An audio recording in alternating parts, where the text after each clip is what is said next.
Hello, everybody, and welcome back to Tartlecast. You are here with a special guest today, Peter Schwacker, and I hope I pronounced that correctly.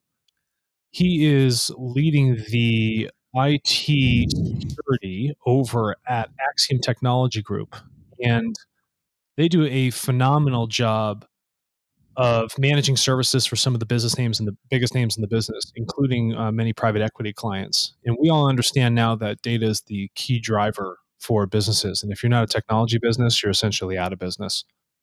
And so to make sure that their clients have the highest amount of uptime, they have a phenomenal combination of services between strategy, implementation, support, and cloud. So when we talk about holistic approaches, I'd love to have you tell us, Peter, how did we, even from your standpoint, what brought you to this sort of approach towards solving these needs for clients, and how have you seen that growth over time in the technology space?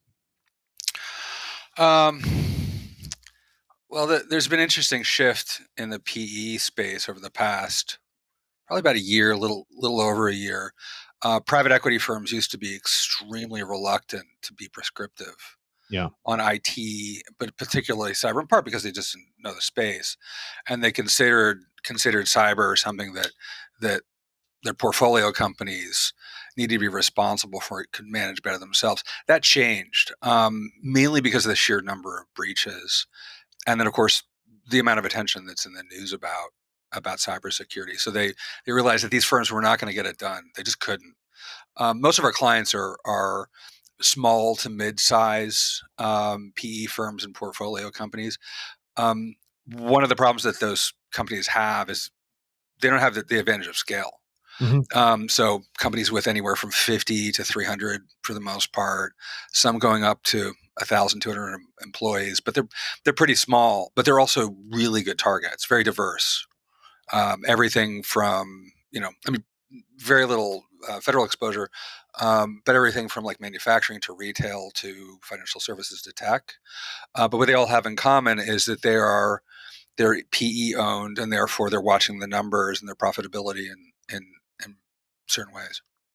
And so, even though that they're not so massive inside, they may hold a large amount of assets, right? So, in sense of a target, access to bank accounts, trusts, anything else that sits within that private equity firm, someone's like, okay, if they lack the ability within their own with their own resources to manage certain strategies and implementation around data security, they're looking at this. Well, now that we're being reactive, now that we've realized a lot of people have had these breaches, and I don't. It doesn't matter if it's a credit rating firm or it's another private equity firm. We need to do something about this. And typically with private equity, they're good at sourcing experts. And so, how is it that you guys came to be that leader, as Axiom Technology Group for these small to mid-sized private equity firms to be like, hey, we understand what your pain point is, and this is how we actually develop that solve. Mhm. It started with us through due diligences. So for those who don't know, when a PE firm buys or is going to perform some sort of corporate fundamental change with a company, it has to go through due diligence, which is about making sure that you understand the value of an asset and any liabilities are involved. Right. So we started probably 5 years ago, and I'm new to Axiom as of November, so not that long. But about 5 years ago, we started being pulled into cyber due diligence exercises along with IT, where we would spend a couple of days running kind of a basic overview of the target firm security, just to understand, like, are there any hidden costs and any hidden risks. In the process of doing that, like, we started getting called back for Hmm. to do follow up and do more extensive work. We found that when we found problems, these firms didn't have any solution provider that they could trust or that had insight into what was going on. And ultimately, like, every company is in the business of making money, whether you're a for-profit or a nonprofit. The dollars are always there. Correct. And so what we figured out how to do was how to be really efficient with spend and with investments and hit exactly the kinds of controls that need to be put in place to resolve certain current issues. And we can talk about what those are if you like. Yeah, no, I'd love to. So, if this is understood correctly, private equity firms recognize their weakness. just in themselves. Mhm. And then when they go to actually bring something into the portfolio, they want to make sure that it doesn't have the weaknesses they typically had, or because each business's individual within itself, it'll have its own specifics that need to be fixed. So you actually bring them up to muster to where they should be and say, okay, now that we've identified this, this is how we can fix it and reduce those liabilities in that portfolio now that you've adopted that firm. Yeah. Well, look at it. I mean, I think the right way to look at it is that, cybersecurity changes the cost structure of an asset. So if IT, if using computers, which is really what it comes down to, using computers and applications costs what if you think it's going to cost you $1, but cybersecurity adds 20 cents to that dollar Hmm. today, then you have to account for that cost somehow. And so a lot of it just begins with like, what is the value of what's being acquired, or and how is that going to change over time? The way that plays out in practice is we also see a lot of breaches. So my team performs an assessment. There's a ransomware attack or business email compromise. We tend to get the phone calls. We also do a fair amount of incident response. I worked 2.5 breaches yesterday. One of them we're not sure about. Um, and this is how it goes. And so this year we'll probably deliver around 200 cybersecurity assessments. Wow. And about, gosh, we're, one out of four firms has some kind of significant cybersecurity incident over the course of a year. So it's amazing how much activity is around these things, but it really comes down to like, what's the value of the asset and how does it change over time. That's interesting because when you talk about the asset and you talk about cybersecurity, you're really talking about protecting information. If you're using your computer and for whatever reason there's a leak in some way, shape, or form, or the process that someone is essentially storing that information or sharing it internally or externally, you're going through that process to say, okay, where is the data that we currently have ownership of or stewardship of, and making sure that that is managed properly with the proper checks and balances in place so that that doesn't continue to leak, right? Or we stop any possibility of leak there in the future. So the real driver for you guys, and from what I understand as these firms, is that protecting this information and having proper cybersecurity protocols in place is protecting their major asset, which is that information. It's that data storage. Because once that's lost, you lose the trust of your customer, Mhm. you lose the value of your asset of information itself, and then from that, you lose your revenues further down the road. So if you talk about a dollar and then there's 20 cents on top for security, when I look about the essentially the annuity of that cost over time or what is gained from it, it doesn't seem like that spend is albeit that much more of a premium considering the fact of how much data is actually worth now currently with how businesses are being run. Am I off the bat with that one? It's what you're saying isn't wrong, but it's not the PE firm's perspective. I think that's Their perspective is they're trying to protect trying to protect money. So you're always trying to do two things, right? Either trying to reduce risk to a reasonable level, or you're trying to create value. okay. And although the value of information is part of that, um, it leaves out availability. When we talk about, I mean, there are two kinds of ransomware, or there are two parts of a ransomware attack. Typically, there's the encryption of systems that prevents them from being used, Mhm. and then there's disclosure of data. The one that people think about as ransomware, and you see this in the Colonial Pipeline attack, was like computers don't work. Yeah. Um, and people think about the disclosure of data later, oftentimes too late. But um, the companies can survive um, through data disclosure. I mean, it's embarrassing, and it doesn't. There's a lot of damage, but the thing Mhm. that actually creates more problems is impact on availability of systems. Um, the other kind of, there are really two attacks we see over and over again. There's Okay. ransomware with those two sort of prongs, the two outcomes, and the other is business email compromise. Mm. And two of the ones I saw yesterday were exactly that, where someone managed to get a hold of what was probably a reused password, log into Office 365, and use that to typically to convince somebody to send a wire. or to change the destination account for legitimate invoice or something like that. And in both cases, we're really talking about pretty direct impact on on money, on the Okay. dollars and cents. Yeah, no, and that makes sense. Like, even in our own instance, we have pretty phenomenal security systems that we use. And individuals love going in with the DDoS and then running rainbow tables on Mhm. exposed passwords that have already been out there and then trying to use that against accounts. They do it all the time. But if I understand the genesis of this, right, money is what they're trying to protect. And in order to move that money, certain information has to be in place. I need to gain access to that email. Yeah, But really, it is the data and the information that drives the money to move somewhere. So if you got to protect what's going on with an email that may be compromised or passwords that may be compromised, yeah, right? Or you have an issue with your encryption. Those are those key drivers. If your data is not processing on a computer for Colonial Pipeline, you cannot actually see what's going through with those other assets, right? You have no way of monitoring these things. What are your system's checks and balances? Are they actually running properly? And yeah. when these things get attacked, it has a direct effect on human life. Imagine if someone did a ransomware attack on something that was going on in a hospital. A lot of these machines now, many of them IoT based, are connected to these in-house systems that are happening at the hospitals for doing this sort of monitoring. If you shut that down and you have no digital monitoring of these people, what happens when somebody codes, right?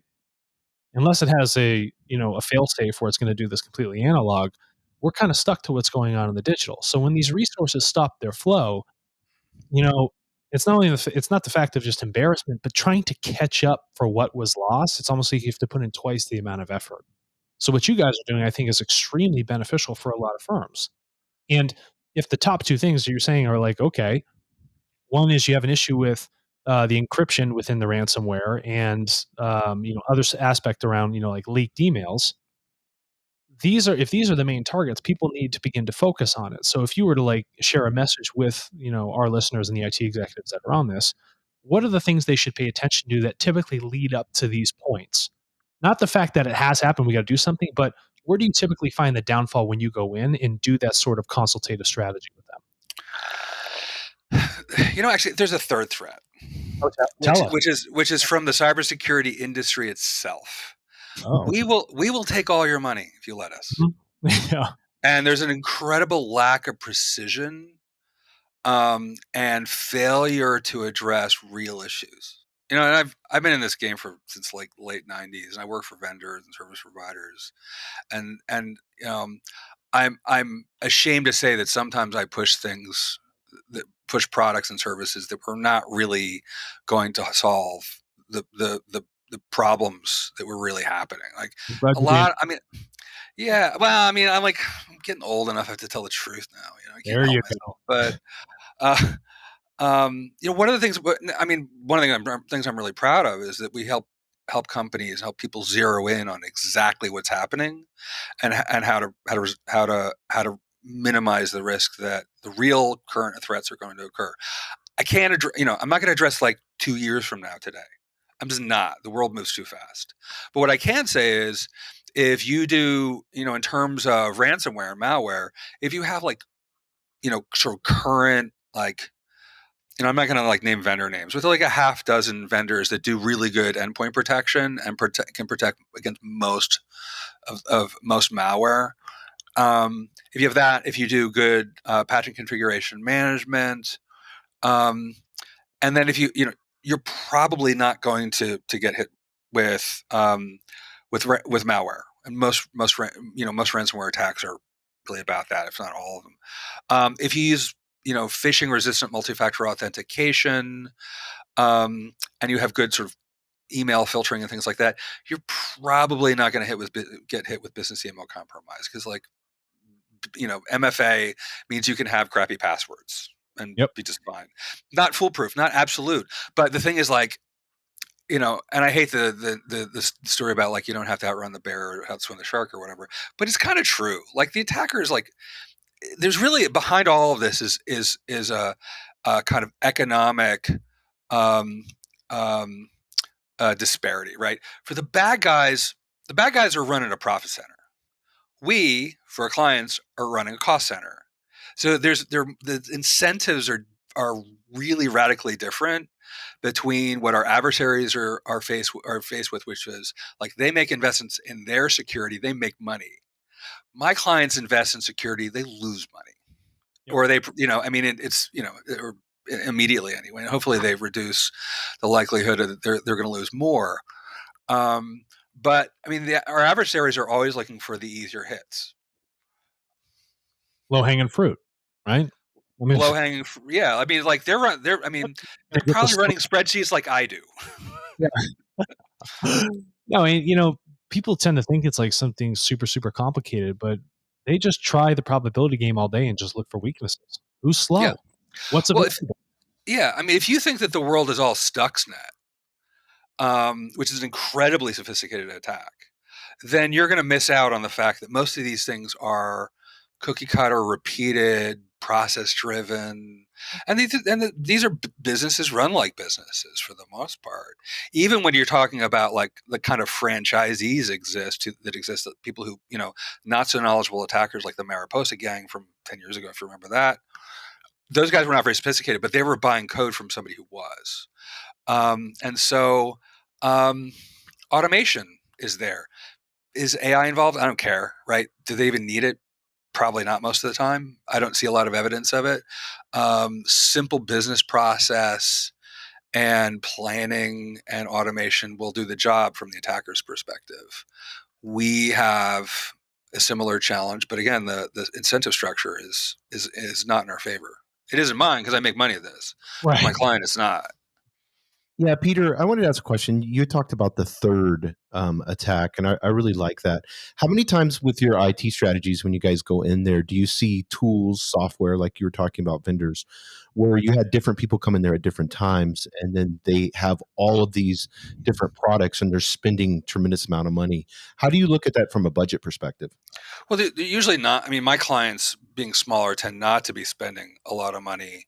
They tend to um, buy cheap, buy what their IT service provider tells them to buy, and it's usually something. Again, I don't want to name vendor names because and sometimes I'm wrong about the progress. Where a given vendor is in terms of development of their product. A lot of these things get implemented wrong, so the tech isn't the problem; it's who put it in and how. But you know, um, I mean, it's never perfect, right? You're never going to just nail it. But if you focus on what's happening right now and then see to infrastructure, like one of the things that's almost always missing is cybersecurity policy. Mm. Why do you need cybersecurity policy? Because it makes everything else easy. Because a cybersecurity policy, like any corporate policy, is a statement of intent of the business about what's important to it, and then it sort of drives down to process procedure. Another thing that tends to be missing that's really important, but just infrastructure is logging and and monitoring of the environment. So that's sort of table stakes. Um, Basic like asset inventory, knowing what you have, um, is something that's usually missing. And doing cybersecurity without an inventory of what you have, what your applications are, what your systems are, and stuff like that is next to impossible. But we see that all the time. Um, a lot of these things really come down to good or bad IT. I mean, it's not exactly true that like good IT gets you good security, but if you have bad IT, you're not going to have good security. So So that's a really relative term. So what defines a benchmark for good or bad? Is it different for how Axiom views it, or is it across the board? We know what the standard of poor IT is versus a good IT. mhm. A lot of it comes down to sort of industry standard and agreement, the so-called best practices. So we use standards published by the National Institutes of Standards and Technology, or NIST. Yep. There's a series of documents called NIST SP 800 series, specifically one called SP 853. Used to be very sort of governmenty, but it's been adopted by industry and is available for anybody for free. It's good stuff, and so we rely on those things. We always then use that as a jumping off point, or we often use that as a jumping off point to apply, you know, what some call expert judgment. Um, but there's standards out there. They just need to be tailored according to the times. and what's happening now, what we see happening, we anticipate is going to happen over the next year, and then the business itself, because different businesses have different sort of IT structures and business priorities and risks. And now we found that a lot of firms typically think that, oh, we just put in the security solution and we're all set for the next 10, 15 years. We all know here that people evolve in the way they attack things. Mm. Businesses evolve, our information, all these different channels. How is it that you evolve with your clients in the IT sense, so that as things do change, new levels, new standard, new ways of attack, new knowledge that you acquire, how does that get translated back to them so you can help them resolve and actually get ahead of that curve? Um, Two answers, and they are somewhat contradictory. Is one is that we pay a lot of attention to the news, and we compare what's happening between clients. So I have a really nice data set. Cool. So we get the calls much of the time when there's a breach, even when we aren't pulled in for a breach. We hear about it later. We find out that from people who we maybe haven't talked to in 6 months, they got hit, and they want to call. They want to, oftentimes will want to sort of redo an assessment to find out if anything changed or if they start to make progress. And so we get to track what happens in the real world across. I think last year we did about 130 assessments. So one way is just sort of tracking things how things change. At the same time, like most of this stuff, doesn't really change. This is all based on the same patterns that I've been observing since '98. And if you go, and it goes back further, like if you read, a classic book on cybersecurity, one of the first really good ones was by Cliff Stoll, a book called The Cuckoo's Egg. It's a hell of a good read. You can buy it used on Amazon for $3 sometimes. I buy them like by the stacks of them and hand them out. And he talks about things that about intrusion detection and incident response techniques. He was sort of invented for himself 25 years ago, I think. And if you go back to those original works like that, like I won't bore you with the papers, but if you go back in time a couple of decades, you find this stuff hasn't really changed that much. It comes down to know what you have, know what it does, and then think about how people are actually attacking at the time. Like people used to talk an awful lot about insider threat. Insider threat's not a big deal right now for most companies. It's just not. It takes the form of a sales rep taking the contact database with them when they quit. Like people are really worried about that. And there are a whole lot of threat scenarios that the many cybersecurity technology providers want to talk about because they're desperate for a use case. That's changed stuff. Actually, COVID fixed a lot of that. Oh, so do tell. So I used to go to, I try and go to the RSA conference in San Francisco every year because it would give me the opportunity to say throughout the year, I have talked to every vendor in the space. Mm-hmm. And there were, when there were 500 vendors at the expo and then there were 700 vendors in the expo up until last year, or the last in-person one, which I attended, which was second super spread event, by the way. Until then, I could visit every vendor and talk for 5 minutes. Last year was impossible. I just didn't even try. The space had so many solution providers in it that it was impossible. And when you have that many technology providers, they kind of run out of use cases and they start inventing them. Interesting. Yeah. Next RSA in person, inshallah, it will be next February and I'll get to go. I bet they're like a third of the vendors and it'll become manageable again. And so you'll have a lot less inefficiency in the procurement game. And a lot of cybersecurity really is just procurement in terms of making technology investments. It's going to get a lot easier.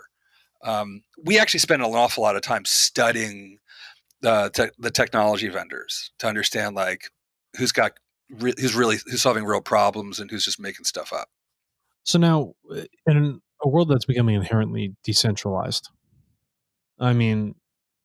if just think about the basics of a cryptocurrency, and you understand this, it's just okay. This thing's encrypted. It's been decrypted. We keep a log of it.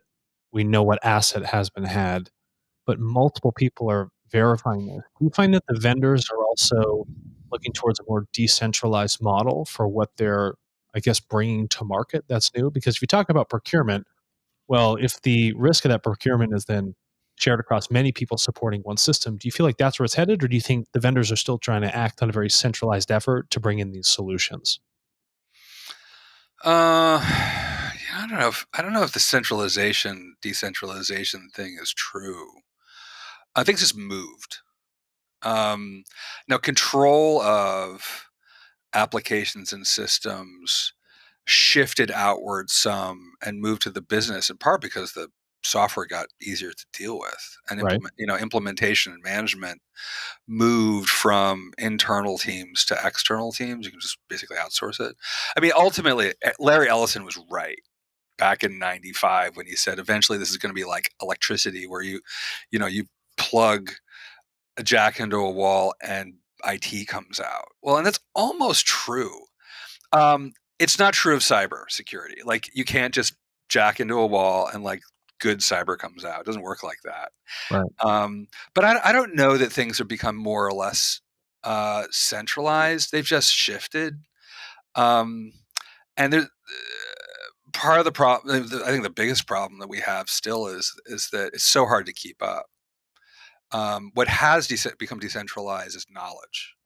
Like back in like 1999, I was working at Citigroup these days. I didn't know anything. I like root on like 100 something firewalls. I didn't know how TCP/IP worked. Like we were all totally faking in those days. But you could do that. You could get into this business and just learn it all on the fly because nobody else knew what was going on either. Right. And you just had to, right? I came in as a tech writer and I managed a SOC. you know so those opportunities existed then, and you just learn, like you learn some Unix, you weren't learning Linux then, you were learning some Windows, you learned networking, intrusion detection, databases. Like you got to learn it all because expectations were really low. But now the expectations are so high. What do you do with that bar now? Well, the other problem is that unlike then, back in those days, 9 o'clock every morning, I would start reading the trades, the security trades. Back then, it was called information security or data security before people started calling it cyber. By 11 a.m., 2 hours later, I was done. Like I'd read everything produced in the industry by 9. Today, I'm like desperate. And a lot of people in my position, like CISOs all over the place, are like, how do I keep tabs on this stuff? And so we spread it out among teams, but hardly anybody has a sense of the whole, which is why ultimately I'm like, okay, money, right? I have to grab onto some kind of conceptual anchor. Mm. In healthcare, it's supposedly it's client care, it's money. It's always money. Yeah. It's Yeah, of every course. every got a spreadsheet. Everybody's got a spreadsheet. Mhm. And so, but it's unfortunate now that you know um, hardly anything's user serviceable. So people can't get their hands into computers and like understand like flip dip switches and like Mhm. swap out memory. It's all very abstract. So instead of dealing with like computers, we deal with architectures and we Right. deal with governance. Like most cybersecurity these days, particularly when it comes to cloud, I mean, cloud really shifts everything way up to a level of an organization where it should and can be dealt with by a CISO like me.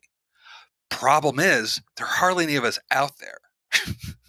How do you become a CISO? Well, spend 20 years in the business, do Right. a little of everything. Well, in 20 years, we might be able to solve for 2021, but it'll be 2041 by then.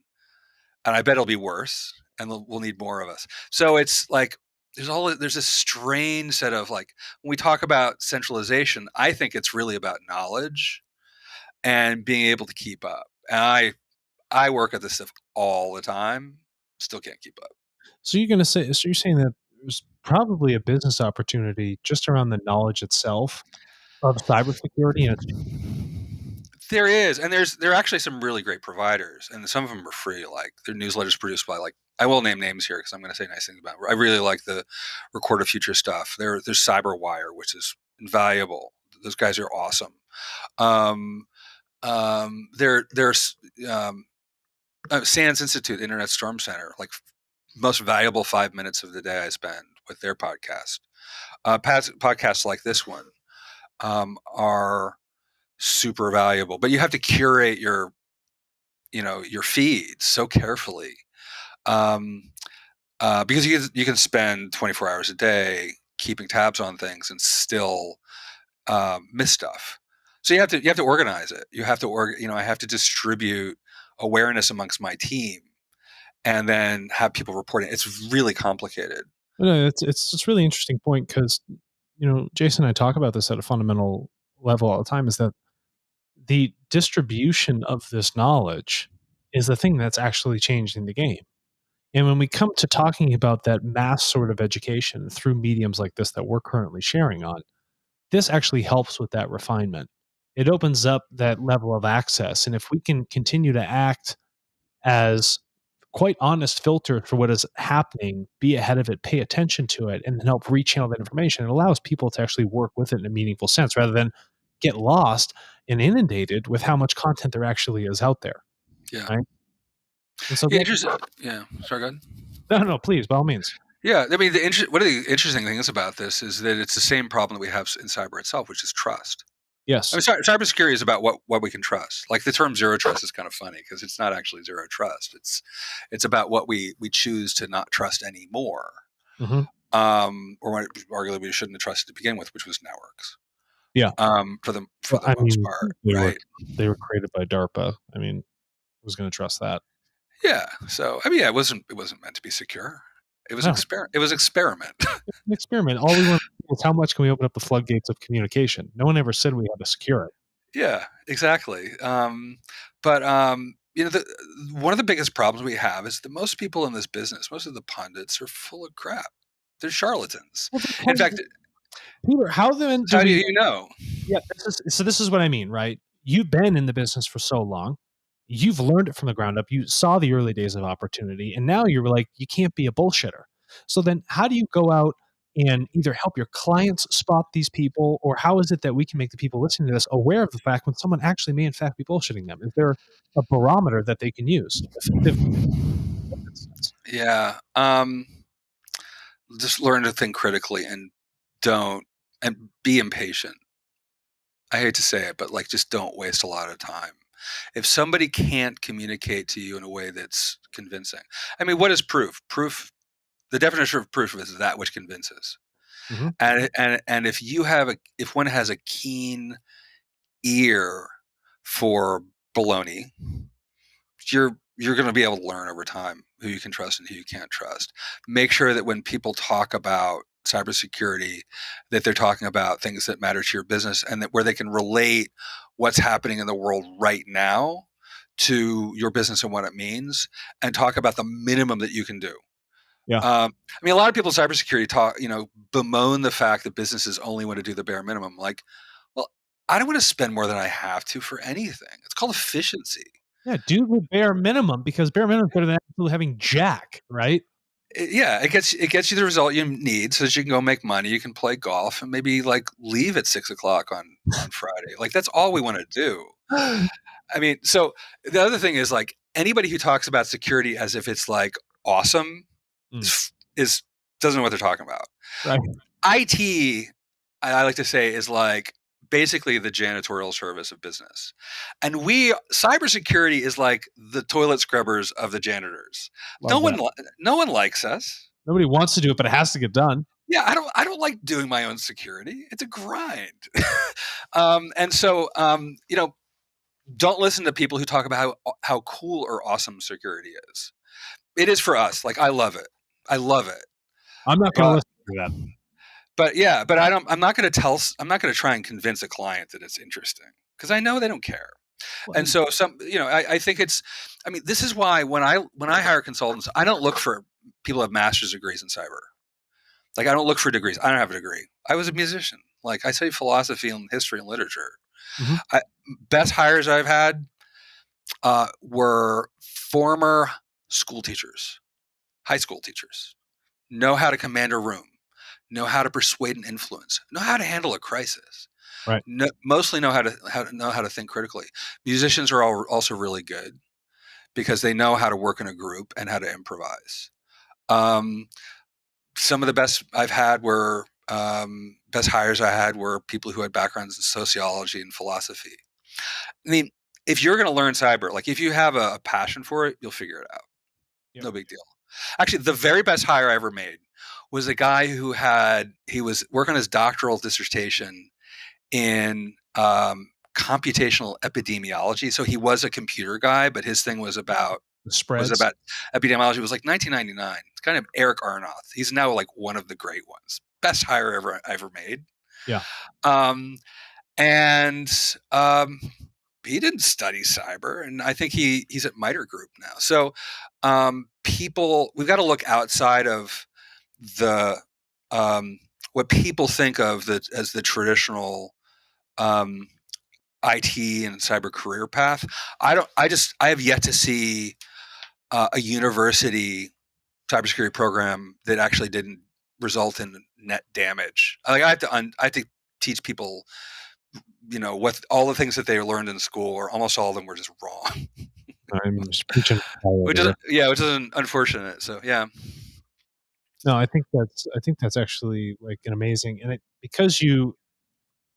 I think the attitude is a little bit more serving when you take the more educational approach. You're talking about, hiring high school teachers. They understand what it means to give rather than coerce someone into doing something. And they know that you have to meet a certain foundational threshold before you can step off and understand other things. So it's like, don't sell me like the top product with all these other things that are absolutely required for it. Just sell me what needs to be sold now so that we can secure a foundation to work off of. Yeah. Well, if I need different tech next year, I can go buy that technology. Correct. I don't need to buy it this year. I can buy it 2 years from now. Like, one of the things that's really hot right now is user awareness training. We do a lot of user awareness training, technology implementations. We manage services around it. Pretty boring. Yeah.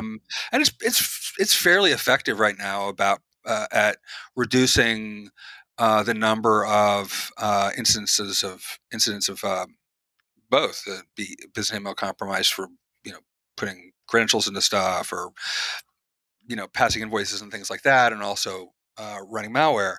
But dollars to donuts says next year not going to be that meaningful. Why? The bad guys are getting more subtle. Yep. They're getting harder to fool. This is why I never get angry at users when they fall into this stuff. They have my sympathy. I've been fooled. You've been fooled. You probably might not even known it, right?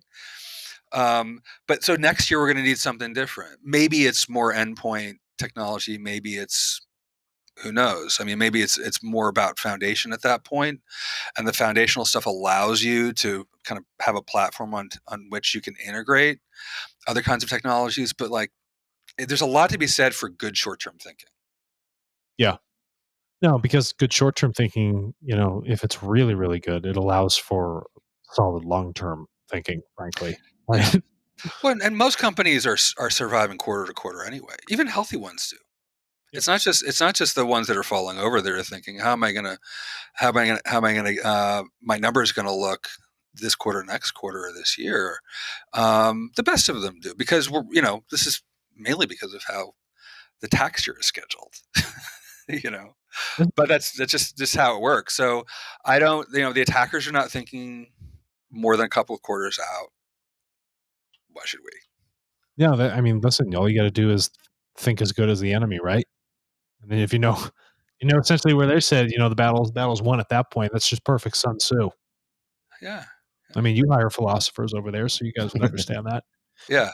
Peter, I wanted to ask one last question to be respectful of your time. But if you had to leave, what advice, with all your years of experience, for CIOs or CTOs, what advice would you leave if you had to, come up with, a paragraph or a few sentences that you could leave from this podcast? Find out who you can trust. Find trusted advisors, people who can deliver the goods. And don't worry too much about, like, it doesn't matter so much like what business they come from. So like, we do some managed services, we do a lot of assessment services. Some say that there's a conflict of interest there. I'm really forward about it. Like, sometimes we offer like virtual CISOs, and there's some I won't sell them to. Just the other day, somebody was like, well, should we look to you for a fractional CISO? I'm like, no, I already do too much cyber for you. Right. That client understands that you can trust me well enough to say, no, I won't offer it to you. Also, look for providers who have standards for their clients. Like, I have a kind of you must be this tall to ride set of standards. Like, if somebody doesn't have multi-factor authentication, I won't take them. If they don't have good endpoint security, I won't take them. Why? Because I don't want to get the phone call on Friday at 7 p.m., which is when the stuff tends to come in. And the other thing is, like, there's a certain professional pride. Like, if somebody isn't willing to do the basics, well, that's somebody I'm wasting my time with. There's somebody else I can help, because I'm in this business for three reasons. One, for fun. Two, for money, not necessarily in that order. Pays well. The third thing is, like, I want to see some change in the world. Yeah. And that means that I need real partners. So I'll leave you with this. Years ago, I was in a meeting with a university and the CEO of company I work for, and a sales rep. And the sales rep said something like, well, we want to have a partnership. And one of the people from the university was called baloney on it. And well, what kind of partnership? And the CEO stepped in and he said, look, this is the nature of this partnership is this. We're going to help you solve some security problems, and you're going to help us by giving us money. That allows us to help other people with their security problems. So, like, having that kind of like bare knuckles transparency about what the nature of the partnership is will allow a business leader to understand who they can trust. And if people can't be that direct and can't be that transparent, they either lack the ability or the willingness to be a real partner. I gotta tell you, I don't know. I can't tell you how much I appreciate. You have this air of honesty, transparency, and a massive bullshit filter. And honestly, like, big high five to you.